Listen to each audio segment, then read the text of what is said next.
So I was invited into a meeting with the bishop and some other pastors and leaders concerning this grant, and he came to us with this idea for the grant or grants to address three very specific issues, and that was making sure that the communities in Louisville that were most impacted by the racial unrest as well as the pandemic would have food.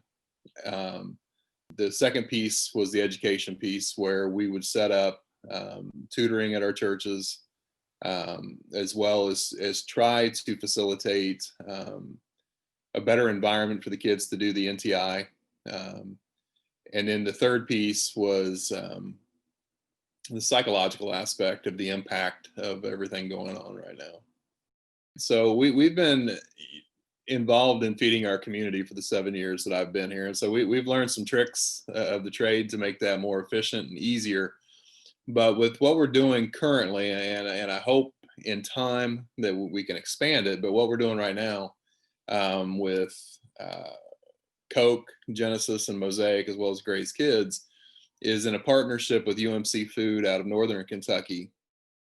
On Fridays, we hand out boxes from UMC Foods from 5 to 6:30 or from 5 p.m. until it lasts. What we notice is that the need is real. There's one father that comes through, he's probably just getting off work, but rushes through to get 2 boxes for his children. We're building relationships so that we're able to go further with the other 2 parts of the grant. The other piece was with the kids doing NTI, and typically, especially in a neighborhood, well, the neighborhoods of the 4 churches we're working with. Typically, and it's been our experience here, the kids don't get the best education in the best of times. And so doing NTI, which is the non-traditional instruction that they're doing during the pandemic, the kids are falling even further behind because they're not, one, they don't have internet access. Secondly, they don't have the computers. Third, they just don't have the support system around them at home to be able to keep up with their schoolwork and to hopefully thrive. The psychological piece is very sensitive. With this, you're building relationships.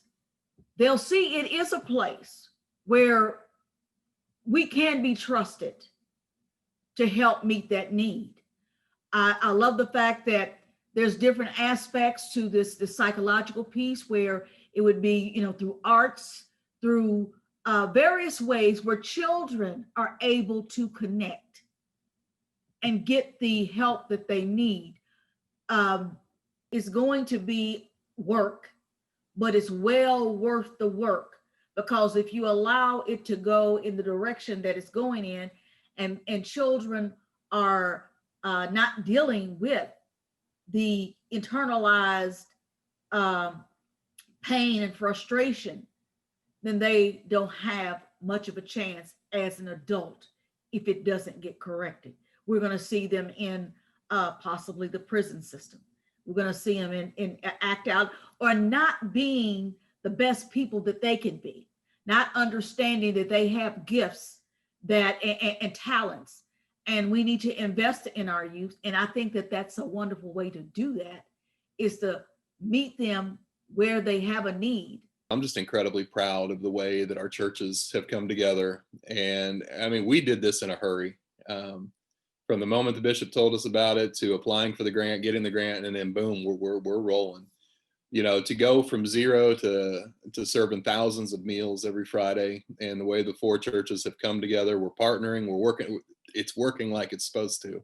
And I've just been incredibly proud of the way that our Methodist response has been here in the midst of some pretty tough times.